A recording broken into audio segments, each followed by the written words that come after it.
আমাদের পরিক্রমা এখন ব্যান্টকপুরে এসে উপস্থিত হয়েছে। আর এই ব্যান্টকপুরে রায় রামানন্দের বাড়ি। আমরা যখন গিয়ে উপস্থিত হয়েছিলাম মন্দিরে, তখন মন্দিরে কারেন্ট ছিল না, রাত্রিবেলা হয়েছিল, সন্ধ্যার পরে পরে আমরা গিয়েছিলাম। এই জন্য ফটোগুলো একটু ঝাপসা দেখা যাচ্ছে, অন্ধকার অন্ধকার দেখা যাচ্ছে। যাই হোক, মোবাইলে লাইট চালিয়ে আমরা যতটুকু পারি আমরা নিজেরা দর্শন করেছি এবং আপনাদেরকেও দর্শন করাচ্ছি। এই রায় রামানন্দের বংশধরেরা সবাই এখনও সেখানে অবস্থান করতেছেন। আজ হইতে 500 বৎসর পূর্বে, 515 বৎসর পূর্বে মহাপ্রভু এই নীলাচলে গিয়েছিলেন এবং নীলাচলে যাওয়ার পরে, সন্ন্যাস গ্রহণের পর নীলাচলে যাওয়ার পরে সেখানে অবস্থান করেছিলেন। তারপরে সার্বভৌম ভট্টাচার্যের মুখে রায় রামানন্দের সংবাদ শ্রবণ করেছিলেন এবং রায় রামানন্দ সমাজের উনি যে দক্ষিণ ভারতে আছেন একথাও জানতে পারলেন। যাই হোক, মহাপ্রভু যখন দক্ষিণ ভারতে রওনা হয়েছিলেন তখন রায় রামানন্দের সঙ্গে তিনার সাক্ষাৎ হয়েছিল এবং গোদাবরী নদীর তটে বসে রায় রামানন্দের সঙ্গে কথোপকথন হয়েছিল। শাস্ত্র নিয়ে, সাধ্য সাধন তত্ত্ব নিয়ে আলোচনা হয়েছিল।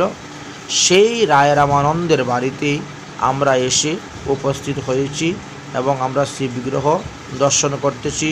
তারপরে এখানের ওনার যে পিতৃপুরুষ যারা বংশধররা ছিল তাদের সঙ্গে দেখা হয়েছে, তাদের সেবিত বিগ্রহের সঙ্গে দেখা হয়েছে এবং রায় রামানন্দের সেই যে অস্ত্র, সেই অস্ত্রাগার আমরা গিয়েছি, অস্ত্র দর্শন করেছি। আর তিনি যে পুঁথি রচনা করেছিলেন, তালপাতার মধ্যে লিখে রেখেছিলেন, সেই পুঁথিটাও দর্শন করেছি। এই দেখেন, এটা হলো তিনার করুয়া জল পান করার উপরে। আর এক পাশে দেখেন অস্ত্রটা দেখা যাচ্ছে, যুদ্ধের অস্ত্র, আর নিচে দেখা যাচ্ছে পুঁথি। তো তখন কারেন্ট ছিল না বলে মোবাইলের আলো জ্বালিয়ে আমরা সেটা দর্শন করতেছিলাম এবং দর্শন করিয়েছি, আপনাদেরকেও দর্শন করিয়েছি। রায় রামানন্দের এই 3টা স্মৃতিকে তারা একটা কাচের ঘরের মধ্যে বেঁধে রেখেছেন। তো সেই জিনিসটাই আপনাদেরকে দেখাচ্ছি। তারপরে ভাগ্যবশত কারেন্ট চলে আসে এবং কারেন্ট চলে আসার পরে আমরা আবার মন্দিরে প্রবেশ করি এবং মন্দিরে প্রবেশ করে সেখানে আরতি হচ্ছিল, সেই আরতি দর্শন করি, লাভ করতে পারি। কিছুক্ষণ আমরা বসে রায় রামানন্দের মহিমার কথা আলোচনা করি এবং সেখান থেকে পুনরায় আমরা আবার পুরীতে চলে আসি। তো আমাদের এই দিনের পরিক্রমাটা আমরা প্রথমেই সাক্ষী গোপাল দর্শন করেছি, তারপর নীলমাধব দর্শন করেছি, সেখান থেকে ফিরে আলালনাথ দর্শন করা হয়েছে, তারপরে সিকিমাইতি দর্শন করে রায় রামানন্দের এখানে দর্শন করতে গিয়েছিলাম। মানে এটা শেষের বেলা, তাই রাত্রি হয়ে গেছিল, যার কারণে আমরা 18 নালা দর্শন করতে পারি নাই মহাপ্রভু চরণচিহ্ন। তো বাকিটা আমরা অন্য দিন পূর্ণ করব। যেহেতু আমাদের এই পরিক্রমা 4 দিন, তার মধ্যে 3 দিন আমাদের পরিক্রমা হয়ে গেছে। এই হলো মহাপ্রভুর মূর্তি এবং রায় রামানন্দের মূর্তি। মহাপ্রভু এবং রায় রামানন্দের সংবাদ যে গোদাবরী নদীর তটে হয়েছিল, সেই দৃশ্যটা এখানে আছে মূর্তিরূপে, সেখানে অবস্থান করতেছেন। মহাপ্রভুর সঙ্গে রায় রামানন্দও সেবা পূজা পাচ্ছেন। তাদের বংশধরেরা এখনও জীবিত আছেন এবং প্রত্যেকে সেবা পূজা করতেছেন। আপনারা যদি কখনও পুরীতে আসেন তাহলে অবশ্যই আলালনাথে যাওয়ার সময় বা আলালনাথ থেকে আসার সময় আপনারা ব্যান্টকপুরে নামবেন এবং মহাপ্রভুর পরিকর সিকিমাইতিকে দর্শন করবেন, মাধবী দাসীকে দর্শন করবেন আর রায় রামানন্দের বাড়িটাও দর্শন করবেন। আমরাও দর্শন করেছি আর আপনাদেরকেও অনুরোধ রইল দর্শন করার জন্য, কারণ মহাপ্রভুর অন্তরঙ্গ প্রিয় পার্ষদ এবং পরিকর হলেন রায় রামানন্দ। গুপ্ত গোদাবরী নদীর তটে কীভাবে তাদের মিলন হয়েছিল এবং অপুরন্ত সিদ্ধান্তের ভাণ্ডার ছিলেন রায় রামানন্দ। তাই রায় রামানন্দের গুণের কথা বলে শেষ করা যাবে না। রায় রামানন্দ এমন এমন সিদ্ধান্ত জানতেন যা আমাদের ভারতবর্ষের কেউ জানতেনই না বললেই চলে। যাই হোক, ভজন মার্গে উচ্চ মার্গে ছিলেন, সেই কথাই আমরা আপনাদেরকে বর্ণনা করতেছি। কৃষ্ণদাস রূপে জন্মগ্রহণ করেছেন। আজ মহাপ্রভু তিনার সঙ্গে রওনা হয়েছেন। সার্বভৌম ভট্টাচার্য বলছেন, হে প্রভু, আপনি যখন যাচ্ছেন দক্ষিণ ভারত ভ্রমণ করতে, দেখবেন যদি দক্ষিণ ভারতে রায় রামানন্দের সঙ্গে আপনার দেখা হয় তাহলে খুব ভালো হবে। কারণ রায় রামানন্দ কৃষ্ণ কথার বক্তা। আমাদের এই নীলাচলে এরকম বক্তা কেউ নেই, বড় রসিক ভক্ত। আর রসিক ভক্তের মুখেই রসের কথা শুনতে ভালো লাগে। একটু চেষ্টা করে দেখবেন, লোককে জিজ্ঞাসা করে দেখবেন রায় রামানন্দ কোথায় আছে। তিনিও দক্ষিণ ভারতে গিয়েছেন, এইভাবে যাচ্ছেন। আজকে নয় কালকে যাবেন, কালকে নয় পরশু যাবেন, এইভাবে করতে করতে দিনের পরে দিন সরিয়ে দিচ্ছেন। কারণ ভক্ত দুঃখ বিরহ সহ্য করতে পারছেন না রায় রামানন্দ। মহাপ্রভুকে কেমন করে বিদায় দিবেন তিনি? বলছেন মাথায় যদি বাজ পড়ে, পুত্র মরে যায়, সেই দুঃখ সহ্য করা যায়, কিন্তু কাউকে ভক্ত ভগবানকে বিদায় দিবেন? ভক্তকে বিদায় দেওয়া ভক্তের সহ্য হয় না, বৈষ্ণবকে বিদায় দেওয়াই বৈষ্ণবের সহ্য হয় না। এইভাবে তারা সবাই মিলে আলালনাথ পর্যন্ত গেলেন মহাপ্রভুর সঙ্গে। তারপরে মহাপ্রভু সেখান থেকে সবাইকে নিষেধ করে দিলেন, আর কেউ আমার সঙ্গে আসবে না। কালাকৃষ্ণকে সঙ্গে করে নিয়ে মহাপ্রভু বেরিয়ে গেলেন।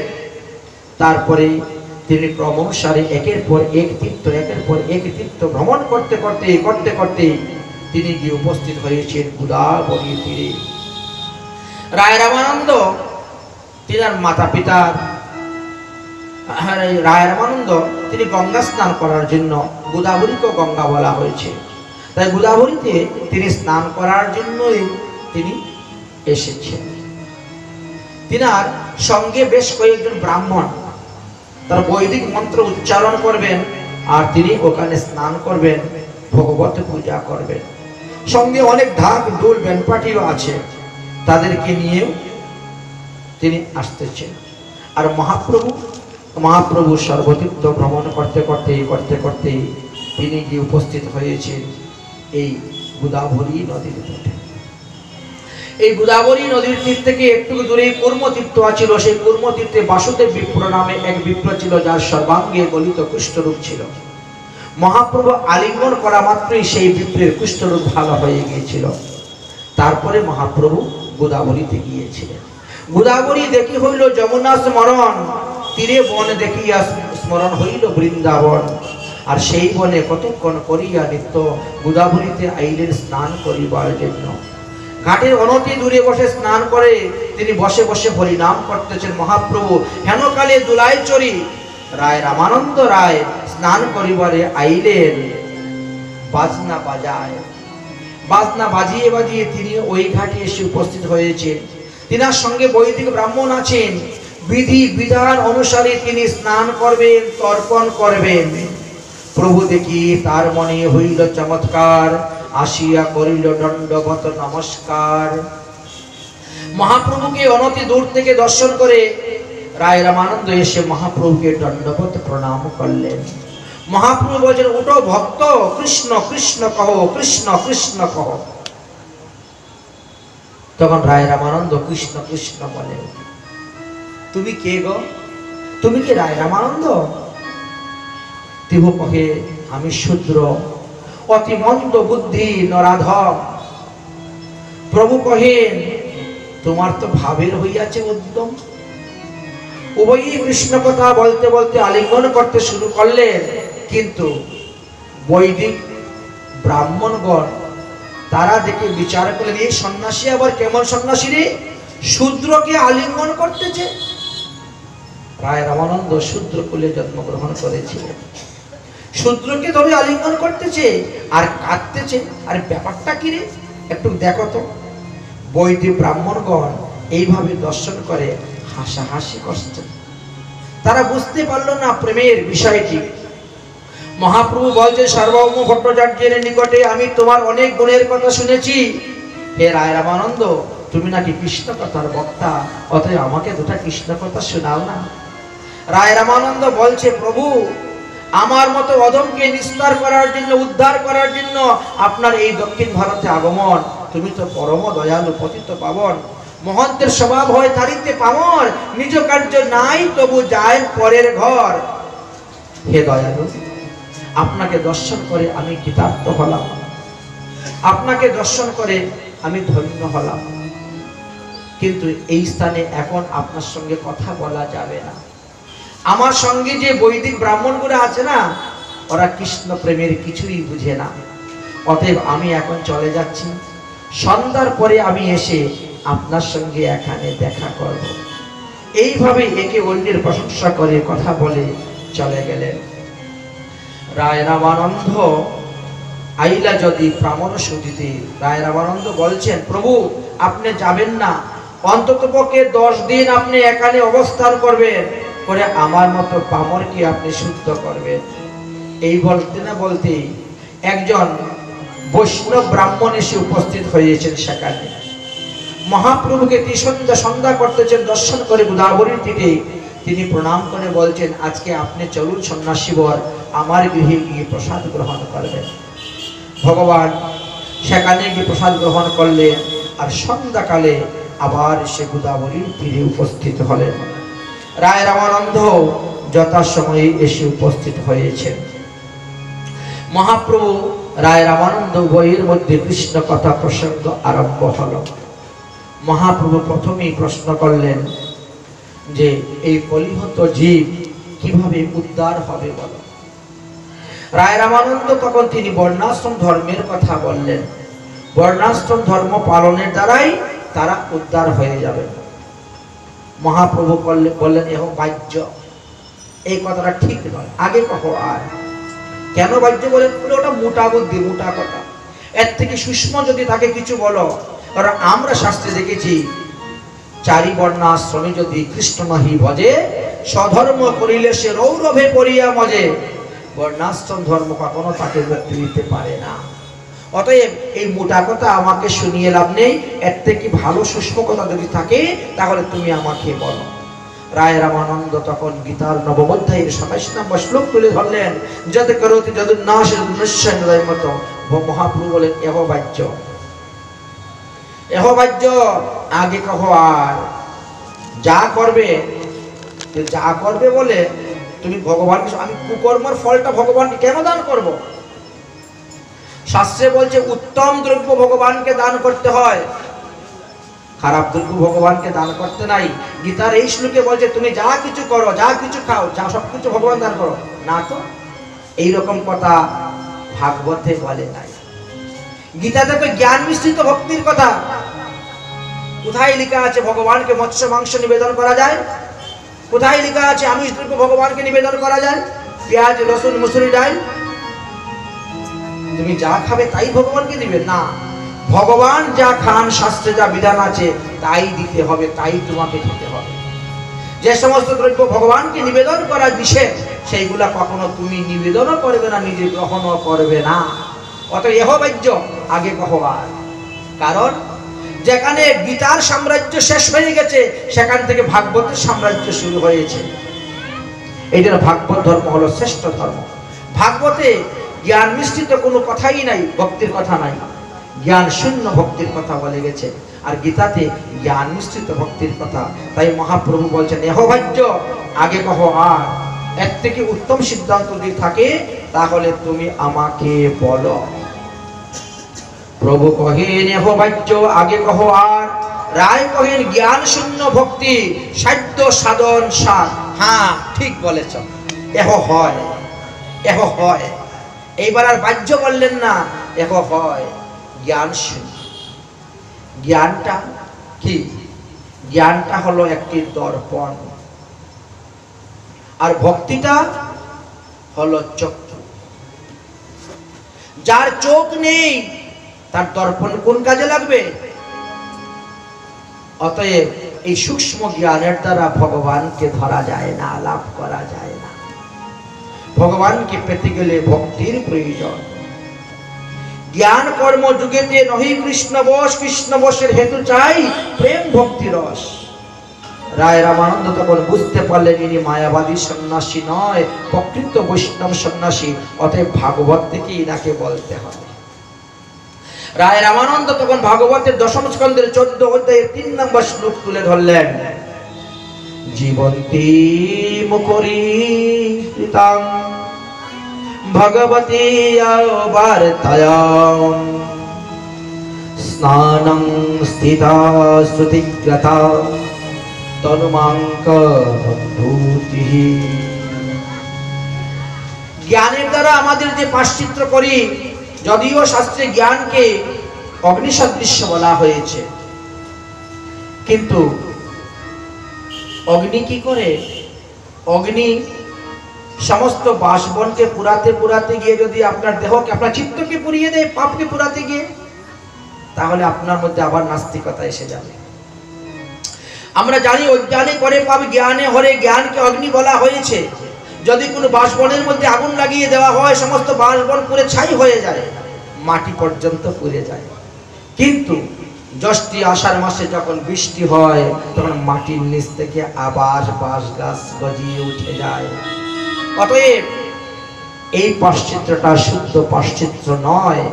এই জন্য মহাপ্রভু এটাকে স্বীকার করে নিলেন না। তাই বললেন, তুমি একটু বিবেকের সহিত ভালোভাবে আমাকে একটু বুঝিয়ে বলো। তখন ভাগবতের এই শ্লোক থেকে আরম্ভ করলেন। তাহলে রায় রামানন্দ কি বললেন? এবার সাধ্য সাধন তত্ত্বের মধ্যে আসলেন। কারণ সাধ্য বস্তুকে পেতে গেলে সাধন করতে হয়। আচ্ছা, তাহলে কিভাবে সাধন করতে হবে? রায় রামানন্দ বলেন, প্রেম ভক্তি সর্বসাধ্য সার। প্রেমের দ্বারা ভগবানকে ভজন করতে হবে। একমাত্র প্রেমের দ্বারাই ভগবানকে বশ করা যায়। মহাপ্রভু বলেন, এহ হয়। অতএব প্রেমের লক্ষণ কি কি তুমি আমাকে বর্ণন করে বলো। তখন প্রেমের ভাবে ভগবানকে বসতে গিয়ে তিনি 4টি রসের কথা বললেন, 5টি রসের কথা বললেন। শান্ত, দাস্য, সখ্য, বাৎসল্য, মধুর। মহাপ্রভু বললেন, এর ব্যাখ্যা করে আমাকে বুঝাও, তবেতে আমি বুঝতে পারবো। প্রেম রস যাহা পাওয়া যায় তা বলেন। তখন তিনি বললেন যে হ্যাঁ, ভগবানকে 2 ভাবে ভক্তি করা যায়। এক হলো বৈদিক ভক্তি, দ্বিতীয়টি হলো রাগানুগা মাগে ভক্তি। রায় কহেন, দাস্য প্রেম সর্বসাধ্য সার। কারণ এই দাস্য প্রেমের দ্বারা অনেকেই ভগবানকে পেয়েছে। উদাহরণস্বরূপ তখন বলেন হনুমান। হনুমান দাস্য রসের ভক্ত। আর ভগবান কি করেন? দাসের শত অপরাধ ক্ষমা করে দেন। এই জন্য দাস্য রসটা না খুব ভালো, 7 গুণ মাপ। যদি কোনো ভুলও করে তাহলে ভগবান তাকে ক্ষমা করে দেন। অজ্ঞানে যদি হয় তার পাপ উপস্থিত, কৃষ্ণ তাকে শুদ্ধ করায়, না করায় পাশ্চিত। এই জন্য দাস্য রসটা শ্রেষ্ঠ।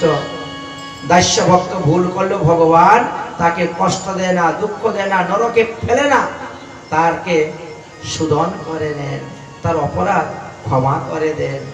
এই জন্য দাস্য রসটা না শ্রেষ্ঠ রস। দাস্য রসে ভক্ত কি করেন? শ্রবণ কীর্তন করেন, ভগবানকে প্রভু জ্ঞানে সেবা করেন। সবসময় তার মনের মধ্যে একটা ভয় থাকবে যে আমি প্রভু সেবা করতে গিয়ে আমার জন্য কোনো ভুল না হয়, ত্রুটি না হয়, দোষ না হয়, যাতে রসাবশ না হয়।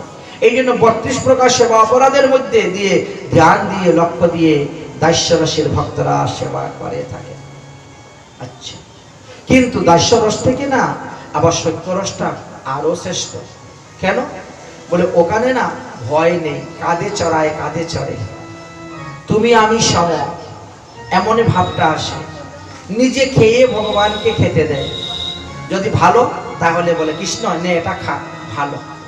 কারণ সকালে মনে করে আমরা যদি মরে যাই কৃষ্ণ আমাদেরকে বাঁচাবে, কিন্তু কৃষ্ণ মরে গেলে কে বাঁচাবে?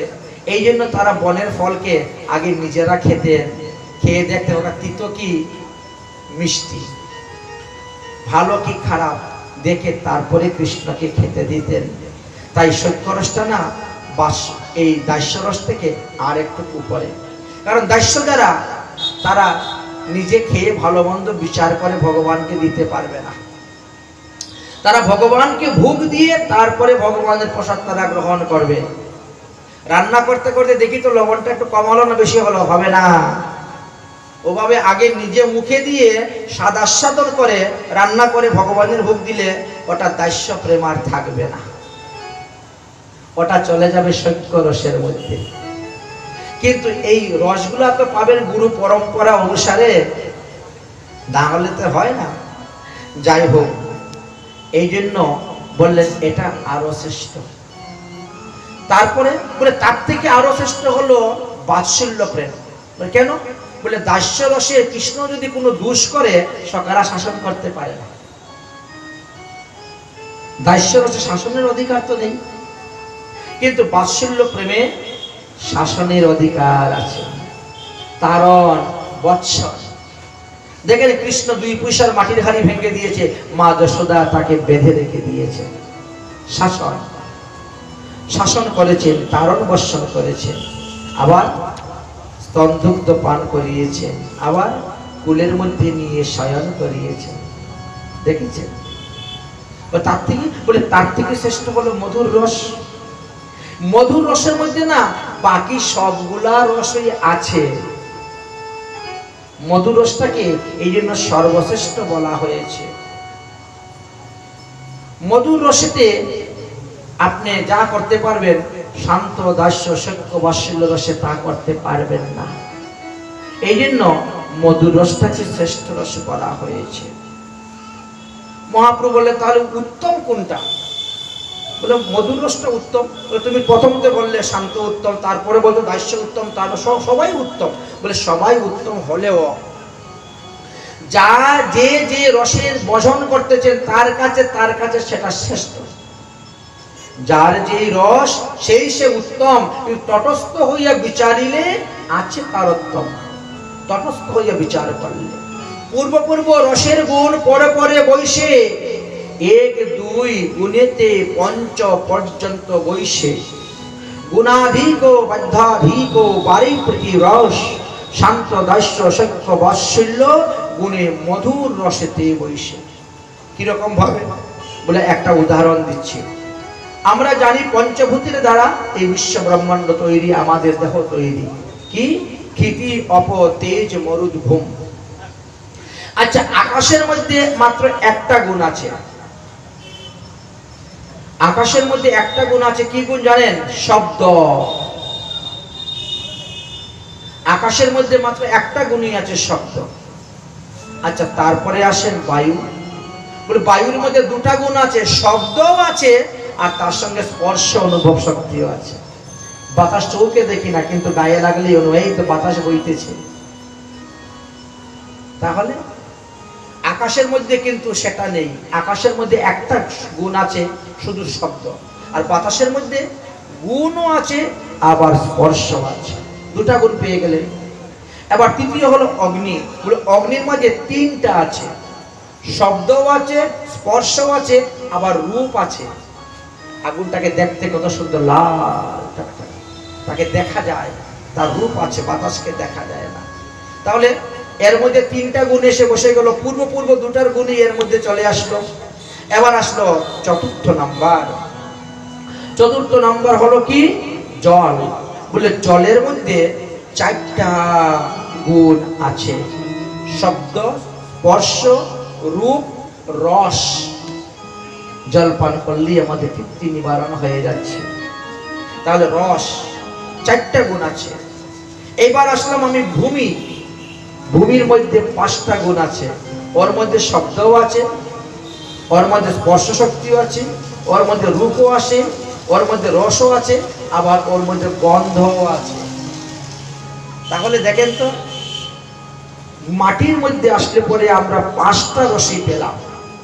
ঠিক তেমনি ভাবে শান্ত দাস্য সখ্য বাৎসল্য মধুর, এইভাবে মধুর রসটাকে শ্রেষ্ঠ রস বলা হয়েছে। মহাপ্রভু অত্যন্ত প্রসন্ন হলেন। আচ্ছা, 5টা রসের মধ্যে মধুর রসকে শ্রেষ্ঠ বললেন। হ্যাঁ, এই মধুর রসকেও আবার সিঙ্গার রস বলা হয়ে থাকে। ভাগবতে একে মধুর রসকে সিঙ্গার রস বলেছে। কেন? বলে ভগবান হলেন রস, রস বৈশ, রসের মূরতি ভগবান। প্রভু কহিলেন সেই সাধ্য বিধি সুনিশ্চয়, কৃপা করি কহ যদি এর আগে কিছু হয়। ঠিক আছে, শান্ত দাস্য সখ্য বাৎসল্য মধুর, এই 5টি রসের মধ্যে মধুর রস শ্রেষ্ঠ বললেন। এই মধুর রসের ভাবে কিভাবে ভজন করতে হবে যদি একটু কৃপা করে বলো রায় রামানন্দ, তাহলে খুব ভালো হয়। এইভাবে যখন বললেন, রায় কহিন রাধার প্রেম দাস্যাত্য শিরোমণি, যাহার মহিমা সর্বশ্রেষ্ঠ বাগানী। মধুর রসে ভজন করতে গেলে আপনাকে রাধা রানী যেভাবে শ্রীকৃষ্ণকে ভালোবেসেছিলেন সেইভাবে করতে হবে। কারণ রাধা রানী হলেন সকল সাহিত্য শিরোমণি, তিনি অষ্টসখীর শিরোমণি, তিনি ব্রজের মুকুটমণি, তিনি ব্রজ ললনা, তিনি গোপীগণের মধ্যে শ্রেষ্ঠ, যাহার মহিমা সমস্ত বেদ বেদান্তেতে ব্যাখ্যা করে গেছেন। ইহা শুনিয়া মহাপ্রভু অতি ব্যগ্রের সহিত আগ্রহের সহিত বলেন, রাধা প্রেম, আহা, যদি কান্তা প্রেম অপেক্ষা রাধা প্রেম শ্রেষ্ঠ হয়, কৃষ্ণ প্রেম কৃষ্ণ ভক্তি অপেক্ষা যদি রাধা প্রেম রাধা ভক্তি শ্রেষ্ঠ হয়, তাহলে কেন সেটা শ্রেষ্ঠ হয়েছে তুমি একটু বুঝিয়ে বলো আমাকে। প্রভু কহে, আগে শুনি পাই বড় সুখ, অপূর্ব অমৃত নদী বহে তোমার মুখ। হে রায় রামানন্দ, তোমার মুখে যেন অমৃতের বন্যা বইতেছে, আমি সেই রাধা তত্ত্ব কৃষ্ণ তত্ত্বের কথা শ্রবণ করতে চাই, তুমি আমাকে একটু রাধা তত্ত্ব কৃষ্ণ তত্ত্বের কথা শ্রবণ করা। রায় রামানন্দ বলছেন, কৃষ্ণের প্রতিজ্ঞা ধীর সর্বকাল হইতে, যে জয়ছে ভজে কৃষ্ণ তারে ভজে তৈছে। এটা ভগবান শ্রীকৃষ্ণের প্রতিজ্ঞা।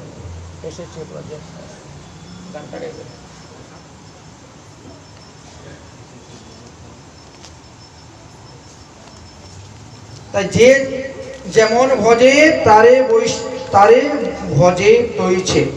অতএব ওই যে নদীয়াতে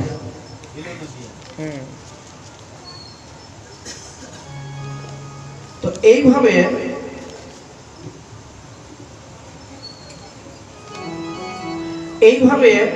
বর্ণন করে যাচ্ছেন যে ভগবান বলছেন, যে যেভাবে আমার ভজন করে আমি সেইভাবেই তাহার ভজন করি। কিন্তু আমরা রাসলীলাতে দেখলাম ভগবান শ্রীকৃষ্ণ গোপীদের প্রেমের কাছে ঋণী হয়ে গিয়েছিলেন। রাসলীলা অন্তে ভগবান শ্রীকৃষ্ণ বললেন, ওগো গোপীগণ, তোমাদের প্রেমকে পরীক্ষা করতে গিয়ে আমি বন হইতে বনান্তরে গিয়েছিলাম, তারপরে দেখলাম আমি তোমাদের প্রেমের কাছে ঋণী। আমি যদি ব্রহ্মার পরমায়ু কাল পর্যন্ত এই পৃথিবীতে লীলা করি, তথাপিও তোমাদের প্রেমের ঋণ আমি শোধ করতে পারবো না। তোমার এই প্রেমের ঋণ শোধ করার জন্য আমি কলিযুগে গৌর রূপে অবতীর্ণ হব। এসেছে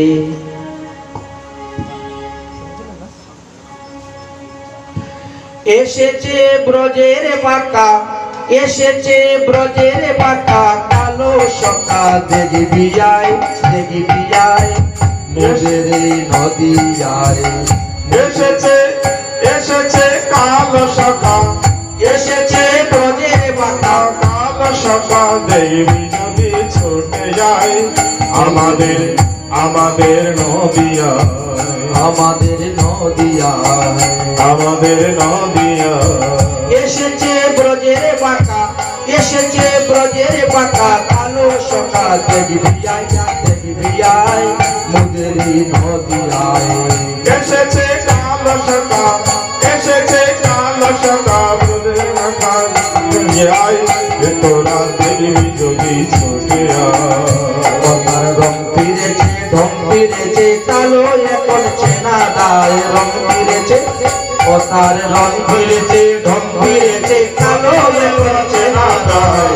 মোদের নদী, মোদের নদী এসেছে ব্রজের বাঁকা, এসেছে ব্রজের বাঁকা, কালো সখা দেখবি আয়, দেখবি আয় মোদের নদী আয়, মোদের।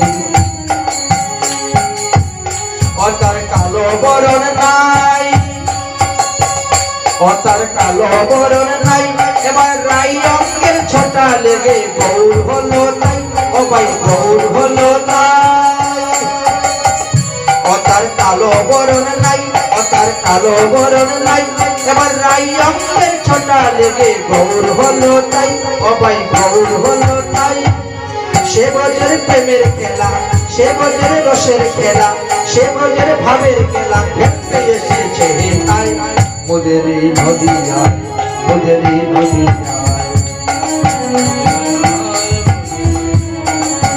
এসেছে ব্রজের বাঁকা, এসেছে ব্রজের বাঁকা, কালো সখা দেখবি আয়, দেখবি আয়, ওদের এই নদী আয়, ওদের এই নদী আয়।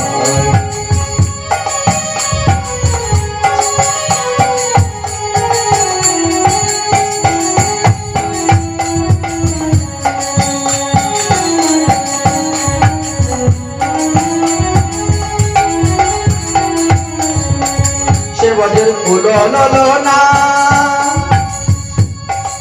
সে ব্রজের কুল ললনা, তার বাঁশি শুনে ভুলতো কুলের ধর্ম রাখত না। সে ব্রজের কুল ললনা, তার বাঁশি শুনে ভুলতো কুলের ধর্ম রাখত না, অবাই ধর্ম রাখত না। সে রাজার গুণের নাগর, সে রাজার গুণের নাগর, সে রাজার গুণের নাগর, নন্দন গৌরায়, নদী নদী নয়, ওদের এই নদী নয়। এসেছে ব্রজের বাঁকা, এসেছে ব্রজের বাঁকা, কালো সখা দেখবি আয়, দেখবি আয়, ওদের এই নদী নয়, ওদের এই নদী নয়।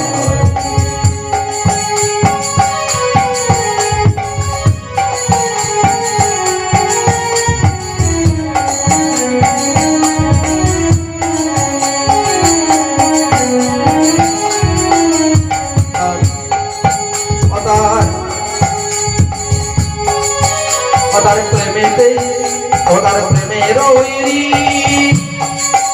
আগে মন মজাইয়া চেষ্টা বলো জ্বালাই বিপরি। ওদার প্রেমের ওইরি, আগে মন মজাইয়া চেষ্টা বলো জ্বালাই বিপরি, ভাই জ্বালাই বিপরি।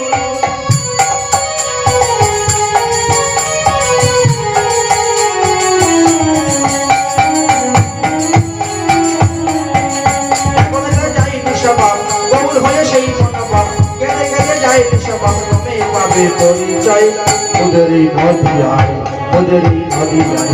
এসেছে ব্রজের বাঁকা, এসেছে ব্রজের বাঁকা, কালো সখা দেখবি আয়, দেখবি আয়, ওদেরই নদী আয়, ওদেরই নদী আয়।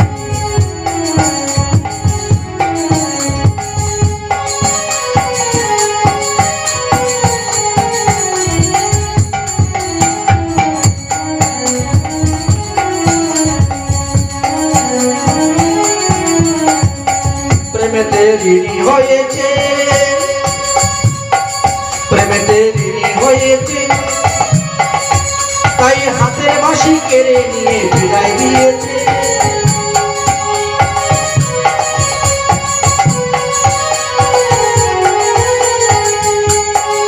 প্রেমেতে ঋণী হয়েছে, তাই হাতের বাঁশি কেড়ে নিয়ে বিদায় দিয়েছে, অবাই বিদায় দিয়েছে।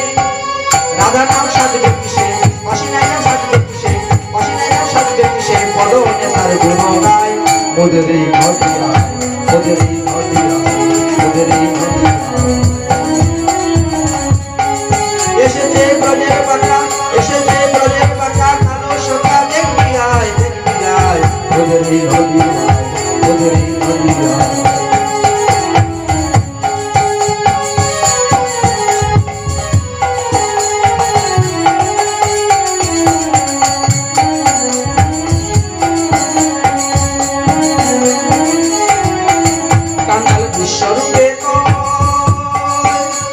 রাইরূপে অঙ্গ থেকে রঙ্গ করা নয়, তোমার রঙ্গ করা নয়।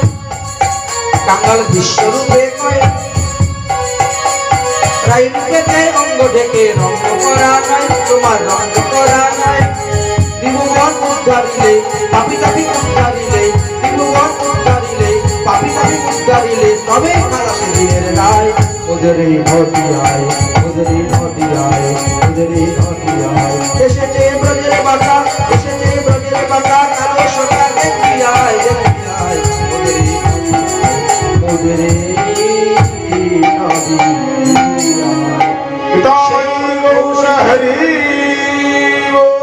সেই ব্রজের ভগবান শ্রীকৃষ্ণচন্দ্র আজ নবদ্বীপে গৌরচন্দ্র রূপে আসলেন আর সন্ন্যাস গ্রহণ করে আজ রায় রামানন্দের সঙ্গে বসে তিনার লীলা কথা তিনি শ্রবণ করছেন, আনন্দ পাচ্ছেন। তাই তিনি বলছেন, ভাই রাধা প্রেমের যদি এতই মহিমা, তাহলে রাধার প্রেমের মহিমার কথা আমাকে কিছু বলো। রায় কহে, রায় কহে তার শূন্য প্রেমের মহিমা, ত্রিজগতে রাধার প্রেমের নাহিক উপমা। আপনি কি দিয়ে উপমা দিব রাধার প্রেমের? গোপীগণের রাস নৃত্য মণ্ডলী ছাড়িয়া, রাধা চাহিতে কৃষ্ণ ফিরে বিলাপ করিয়া, শতকোটি গোপীর সঙ্গে রাস বিলাস, তার মধ্যে এক মূর্তি রহে রাধার পাশ। সাধারণ প্রেম দেখি সর্বত্র বামতা, রাধার কৌতুল্য প্রেম হইল বামতা। তাই মণ্ডলী ছাড়িয়ে রাধারানী অন্তর্ধান হয়ে চলে গিয়েছিলেন। রাধারানীকে খোঁজার জন্য শ্রী গোবিন্দ বেরিয়ে ছুটে চলে গিয়েছেন। এই জন্য বলছি যে রাধার প্রেম হলো সর্বশ্রেষ্ঠ প্রেম। রায় কহি ইহাই আমি জানতে পেরেছি, তাই আমি আপনার নিকটে বললাম। বক্তা রামানন্দের নিকটে শ্রোতা রূপী প্রভু শিষ্যত্ব অভিমানের ন্যায় হাত জোর করে বলছেন, রায় রামানন্দ, এর আগে কি আছে তাহা তুমি আমাকে বলো। এবে জানিলে সবে সাধ্য নির্ণয়, এর আগে যদি কিছু হয় তাহা কহত নিশ্চয়। আপনি কৃপা করে আমাকে বলুন, সেই কৃষ্ণের স্বরূপ, সেই রাধার স্বরূপ, সেই প্রেম তত্ত্ব, সেই রসতত্ত্ব আমাকে বর্ণন করে বলুন, কারণ এটাই হলো আমার জীবাত্ম আহার। রায় রামানন্দ বললেন, আমি তো এর আগে কিছু জানি না, তাহলে আমি কেমন করে বলবো? এ কি বলছো, একটু চেষ্টা করে দেখো না। রায় রামানন্দ বলছে, তুমি যে কহো সেই কহি বাণী, তোমার শিক্ষায় পড়ি আমি সুখ মনে। সাক্ষাৎ ঈশ্বর তুমি, কে বুঝিতে পারে তোমার নট লীলা। জিহ্বায় করাও বাণী, কি কহিব ভালো মন্দ কিছু নাহি জানি। এ কি তুমি আমাকে স্তুতি করছো কেন? বলে, তোমার সঙ্গে কথা বলতে বলতে আমি হঠাৎ দেখতে পেলাম তুমি মদনমোহন। কারণ মহাপ্রভু কৃষ্ণ কথা শ্রবণ করতে করতে তিনি সেই রূপ ধারণ করে নিয়েছিলেন, এক ঝলকের জন্য দেখে ফেলেছিলেন, কিন্তু মহাপ্রভু ফট করে কথাটা ঘুরিয়ে ফেললেন। প্রভু কহিলেন, মায়াবাদী সন্ন্যাসী আমি বলে তুমি আমাকে ভক্তি তত্ত্বের কথা বলবে না? আমার কাছে তুমি রাধা তত্ত্বের কথা বলবে না, কৃষ্ণ তত্ত্বের কথা বলবে না? দেখো বাবা, সার্বভৌম ভট্টাচার্যের সঙ্গে না থেকে থেকে আমার মনটা নির্মল হয়ে গেছে। যদিও আমার কাপড় চুপড়ে দেখতেছ আমি মায়াবাদী সন্ন্যাসী, কিন্তু বাস্তবে আমি মায়াবাদী সন্ন্যাসী নই, আমি বৈষ্ণব সন্ন্যাসী। কৃষ্ণ ভক্তি তত্ত্ব কথা শ্রবণ করতে আমার খুব ভালো লাগে। তুমি আমাকে আবার একটু কৃষ্ণ কথা বলো, রাধা কথা বলো, তুমি আমাকে মায়াবাদী বলে বঞ্চিত করিও না। রায় কহিন, নট তুমি, তুমি সূত্রধর, তুমি যেই মতো নাচাতে চাহ আমি নাচি সেই। মোর জিহ্বার বিনা যন্ত্র, তুমি বিনাধারী, তোমার মনে উঠে যাহা তাহাই উচ্চারি। তোমার মনে যা উঠতেছে আর আমার মুখে দিয়ে সেটা বেরোচ্ছে। শোনো প্রভু কৃষ্ণের স্বরূপ লক্ষণ। শাস্ত্রে বলছে, ঈশ্বর পরম কৃষ্ণ সচিদানন্দ বিগ্রহ, অনাদির আদি গোবিন্দ সর্বকারিণ্য কারণম। সেই সচিদানন্দ ভগবান শ্রীকৃষ্ণ ব্রজেন্দ্র নন্দনের অনন্ত শক্তি আছে। আর অনন্ত শক্তির মধ্যে তিন শক্তি তিনার প্রধান: জীব শক্তি, মায়া শক্তি। এই তিন শক্তি প্রধানের কথা বললেন, সৎ চিৎ আনন্দ, এই তিন শক্তির কথা বললেন। তাই শ্রীকৃষ্ণের যে এই তিনটি শক্তি, সৎ শক্তি, মায়া শক্তি এবং জীব শক্তি, এই তিন শক্তিকেই সাধুরা বলেন কি অন্তরঙ্গা শক্তি, বহিরঙ্গা শক্তি, তটস্থ শক্তি। তার মধ্যে অন্তরঙ্গা স্বরূপ শক্তি হলো সর্বশ্রেষ্ঠ। সচিদানন্দ শ্রীকৃষ্ণের স্বরূপ শক্তি হইতেই আরো তিন শক্তির উৎপত্তি হয়েছিল, যাকে সচ্চিৎ আনন্দ বলা হয়। আর এই আনন্দিনী অংশেতে শ্রীমতী রাধারানীর আবির্ভাব হয়েছিলেন। সৎ অংশ হইতে সম্বিদিনী শক্তি অর্থাৎ ভক্তি দেবীর আবির্ভাব হয়েছিলেন, আর চিৎ শক্তি হইতে যুগমায়া আবির্ভাব হয়েছিলেন। এই তিনজনই ভগবানের লীলার সহায়ক। কৃষ্ণ প্রেমে ভাবিত যার চিত্ত কায়, কৃষ্ণ নিজ শক্তি রাধা ক্রিয়ার সহায়। তিনি এই রাধা তত্ত্ব জানতে পারেন, কৃষ্ণ তত্ত্ব জানতে পারেন। শ্রীকৃষ্ণ আহ্লাদে তাতে নাম আহ্লাদিনী, সেই শক্তি দ্বারা সুখ আস্বাদের আপনি। ভগবান শ্রীকৃষ্ণের বাম অঙ্গ হইতে শ্রীমতী রাধারানী নিত্য গোলকধামে রাসমঞ্চেতে আবির্ভাব হয়েছিলেন, আর তিনি সর্বপ্রথম শ্রী গোবিন্দকে পূজা করেছিলেন। তারপরে অন্যান্য ব্রহ্মা আদি দেবগণ পূজা করেছিলেন। এই জন্য তিনার নাম রাধা রাখা হয়েছিল। আরাধয়ত ইতি রাধা। লক্ষ্মী আদি যারা আছেন তারা এই রাধারানীরই বিলাস মূর্তি। আমরা যাকে লক্ষ্মী বলি, আমরা যাকে সাবিত্রী বলি, আমরা যাকে দুর্গা বলি, আমরা যাকে সরস্বতী বলি, এই চারজনই রাধারানীরই প্রকৃতি অংশ স্বরূপা। তাই সর্বপ্রথম এই পাঁচজনেরই সৃষ্টি হয়েছিল। শ্রী রাধার অনন্ত গুণের মধ্যে 25টি গুণ ছিল প্রধান, আর সেই 25টি গুণেতে রাধারানীর বসেতে শ্রীকৃষ্ণ ছিলেন। প্রভু কহেন এহু হয় আগে কহ আর, রায় কহে ইহার আগে আমার বুদ্ধি না জোগায়। এর আগে আমার বুদ্ধি যাচ্ছে না, আমি বলতে পারবো না। এত বলি তিনি নিজের স্বরচিত একটা শ্লোক মহাপ্রভুকে শোনাইলেন। আর সেই শ্লোক শোনার সঙ্গে সঙ্গে মহাপ্রভু কাপড় দিয়ে নিজের মুখ নিজের চক্ষু ঢেকে নিলেন, মানে লজ্জিত হয়ে। অর্থাৎ সেটি সিংহার রসের কথা বর্ণন হয়েছিল। প্রভু কহিন সাধ্য অবধি, সাধ্য বস্তুর অবধি এই হয়, তোমার প্রসাদে তাহা জানিলাম নিশ্চয়। তাই মঞ্জুরি স্বরূপে রাধারানীর কুঞ্জেতে গিয়ে রাধারানীর সেবা করা, শ্রী গোবিন্দের সেবা করা, এটাই হলো সব থেকে শ্রেষ্ঠ সাধ্য বস্তু, তার আগে আর কিছু নেই। তাই শ্রী গুরুদেবের প্রদত্ত একাদশ ভাবযুক্ত মঞ্জুরি স্বরূপ যারা পেয়েছেন তারা নিষ্ঠার সহিত ভজন করে যাবেন। রাগানুগা ভজনের যুগপীঠ স্মরণ হলো আসল, সাধনে ভাবিবে যাহা সিদ্ধ হয়ে পাবে তারা। যদি কেউ গুরুদেবের কাছ থেকে সিদ্ধ পেট না পেয়ে থাকেন তাহলে যুগপীঠটা নিয়ে নিবেন, যুগপীঠ নিয়ে এইভাবে সাধন ভজন করবেন।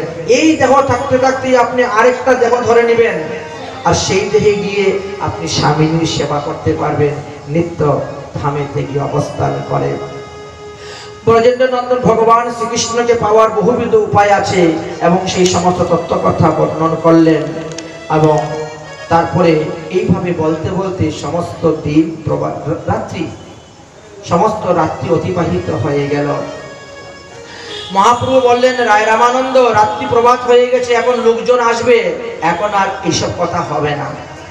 কারণ অন্তরঙ্গ ভক্ত নিয়ে রস আস্বাদন, আর বহিরঙ্গা ভক্ত নিয়ে নগর কীর্তন, শ্রবণ কীর্তন। অতএব এখন তুমিও ঘরে যাও, আমিও ঘরে যাই। আবার সন্ধ্যার সময় আমরা দুজনেই গোদাবরী নদীর তীরে বসবো, আর আমরা সেই সমস্ত কথা